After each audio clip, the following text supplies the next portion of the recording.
नमस्कार दोस्तों, homeopathy with Sachin में आप सब लोगों का बहुत बहुत स्वागत है। आज मैं आप लोगों को एंग्जाइटी, चिंता, तनाव या मानसिक जो कमज़ोरी होती है उसको होम्योपैथी से कैसे ठीक कर सकते हैं उसके बारे में बताऊंगा। कुछ मैं लगातार चलने वाली मेडिसिन बताऊंगा, कुछ ऐसी मेडिसिन बताऊंगा जो बहुत स्पेसिफिक हैं।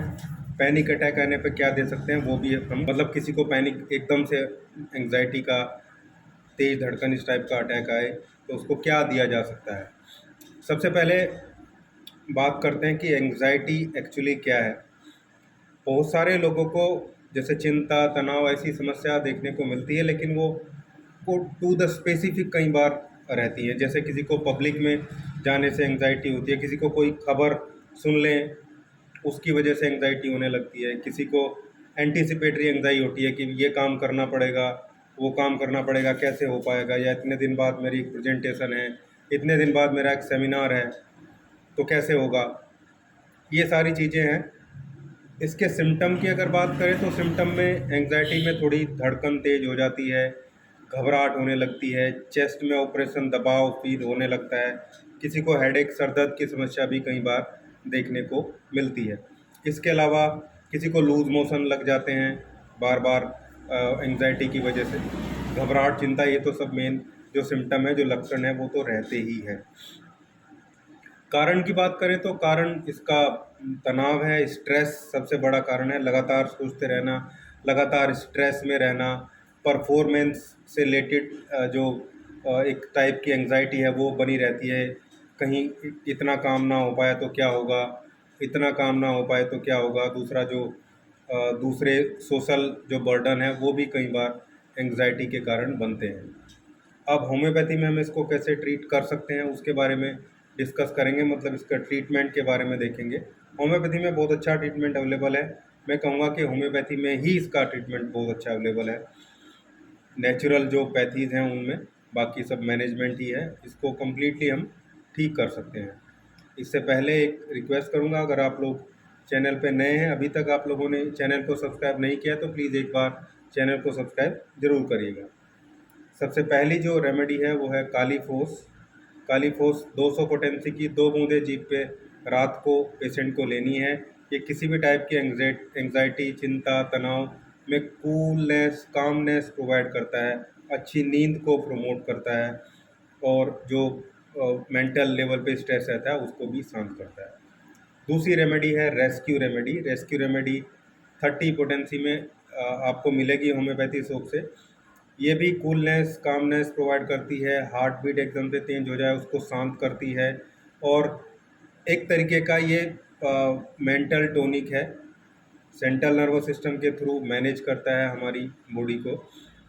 इसकी 30 पोटेंसी की 2 बूंदें सुबह, 2 बूंदें दोपहर, 2 बूंदें शाम को सीधे जीभ पे डालनी होती है।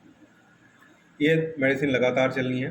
तीसरी लगातार चलने वाली मेडिसिन है अश्वगंधा। अश्वगंधा का मदर टिंचर लेना है। क्यों लेना है?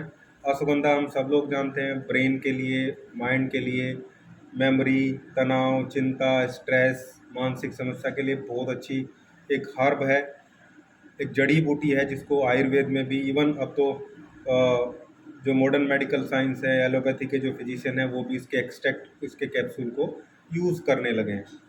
तो अश्वगंधा का मदर टिंचर लेना है। इसकी 10 बूंदें सुबह, 10 बूंदें दोपहर, 10 बूंदें शाम को आधे कप पानी में डाल के लेनी होती है। इससे मेंटल लेवल स्ट्रॉन्ग होगा, मेंटली मजबूत होगा। जो पेशेंट है उसको बहुत अच्छा रिलीफ जो है, बहुत अच्छे रिजल्ट मिलने शुरू हो जाएंगे। ये थी जो परमानेंट चलने वाली मेडिसिन है। मैं 3 ऐसी गोल्डन मेडिसिन बताता हूँ जो सिम्टोमेटिकली लेनी है, और सिंगल सिंगल रेमेडी ही पूरे के पूरे स्ट्रेस को ठीक कर सकती है। सबसे पहले बात करते हैं, अगर पैनिक अटैक एकदम से आ जाए तो क्या दें। किसी को एकदम से पैनिक अटैक आ गया है, एकदम से चिंता, तनाव, बहुत बुरी स्थिति हो गई है, पसीना आने लगा है, ठंडा पसीना आने लगा है, धड़कन बढ़ गई है, ब्लड प्रेशर भी फ्लक्चुएट करने लगता है कई बार। ऐसे लोगों को एकोनाइट देना है। 30 to 100 जो भी दोनों में से कोई एक पोटेंसी अवेलेबल रहे, उसको उसकी जीभ पे 2-3 बार लगातार 2-2 3-3 मिनट के अंतर पे डाल दो, तभी शांत हो जाएगा। और अगर किसी को बीमारी अभी स्टार्ट हुई है तो उसको कुछ दिन लगातार भी दे सकते हैं। अदरवाइज जो पुराने समस्या है, जिनको क्रोनिक प्रॉब्लम है, उनको केवल पैनिक अटैक आने पे ही एकोनाइट की गोली देनी है। लगातार देते रहेंगे तो इसका असर कम हो जाएगा, फिर पैनिक अटैक आने पे ये काम नहीं करेगी। इसलिए क्रोनिक पेशेंट को केवल पैनिक अटैक आने पे ही देना है। दूसरी रेमेडी है जेलसीमियम। जेलसीमियम 30 पोटेंसी में 2-2 बूंदे 3 बार या 200 पोटेंसी में दिन में 1 बार उन लोगों को लेनी है जिनको पब्लिक अपीयरेंस की एंग्जाइटी है, जिनको स्टेज पे जाने से खतरा लगता है, जिनको भीड़ में जाने से डर लगता है, भीड़ में जाने से एंग्जाइटी होती है, पब्लिक फंक्शन अटेंड नहीं करते, सोशल फंक्शन अटेंड नहीं करते, शादी, मैरिज, बर्थडे जैसी चीज़ों में जहाँ भीड़ इकट्ठी होती है वहाँ भी जाने से उनको एंग्जाइटी, धड़कन बढ़ने लगती है। ऐसे लोगों को जेलसीमियम देना है 30 पोटेंसी की 2-2 बूंदे जीभ पे दिन में 2-3 बार, या फिर जेलसीमियम 200 पोटेंसी सुबह सुबह 2 बूंदे या दोपहर को 2 बूंदे जीभ पे डालिए। वो 3 मेडिसिन तो लगातार सबको देनी ही है। थर्ड जो मेडिसिन है वो है अर्जेंटम नाइट्रिकम। ये 200 पोटेंसी में दिन में 1 बार ले सकते हैं या 30 पोटेंसी में दिन में 2 बार या 3 बार ले सकते हैं कुछ दिन तक लगातार।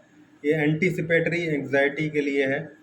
जैसे मुझे पता है कि 10 दिन बाद मेरी एक प्रेजेंटेशन है, उसके लिए मैं घबरा रहा हूँ, उसके लिए मुझे डर लग रहा है, या 15 दिन बाद, 1 महीने बाद मेरी शादी है, फंक्शन है, उससे मैं घबरा रहा हूँ।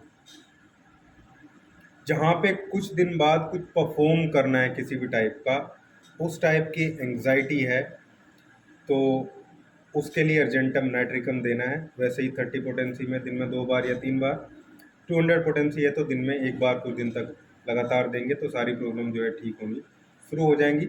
इसके अलावा थोड़ा मेडिटेशन की रिक्वायरमेंट होती है। सुबह सुबह 2 से 3 किलोमीटर पैदल चलने की ज़रूरत होती है। कुछ 1-2 प्राणायाम करे जा सकते हैं जिनसे बहुत अच्छे रिजल्ट जो है वो देखने को मिलते हैं। साथ में अपनी जो डाइटरी हैबिट है वो चेंज करनी होती है। जिसको एंग्जाइटी रहती है उसको हमेशा हल्का खाना खाना है, थोड़ा खाना है, भूख से 25% कम करके खाना है।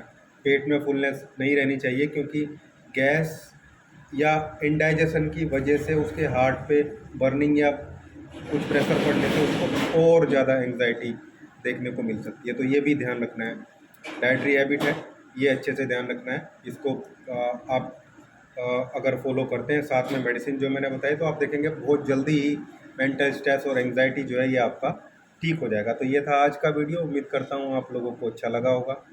अच्छा लगा है तो लाइक कीजिए, शेयर कीजिए, चैनल को सब्सक्राइब जरूर करिएगा। Thank you.